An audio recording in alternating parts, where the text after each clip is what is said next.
Welcome to the Slop Temple. We pray this video helps. In this video, I will explain how to play the Tri-Stringer in Splatoon 3. This unique weapon fires 3 arrows, perfect for covering ground or hitting multiple foes. Uncharged shots are great for quick ink coverage and close-range encounters.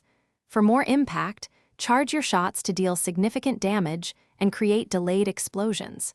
Mastering both shot types is key to becoming a Tri-Stringer expert.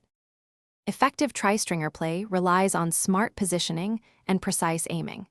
Try to maintain a medium range from your opponents to get the most out of your shot spread. When aiming, consider shooting slightly above your targets. This allows the delayed explosions to land directly on them for maximum damage. Don't forget to jump and shoot to launch vertical arrows, hitting enemies who think they are safe behind cover. The Tri-Stringer's sub and special weapons offer powerful synergy. Use your Toxic Mist to slow down enemies, making them easier targets for your charged shots. When you need to clear an area or force opponents out of position, deploy the Killer Whale 5.1 special. Combining Toxic Mist with well-placed charged shots is a highly effective strategy for securing quick splats and controlling the battlefield. To truly master the Tri-Stringer, practice anticipating enemy movements and leading your shots. This allows you to hit foes even before they reach their intended position.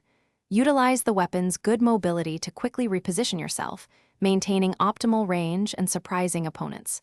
Remember, a fresh car makes every game better. Check the description for a link to Little Tree's Black Ice and other great deals to keep your ride smelling fantastic.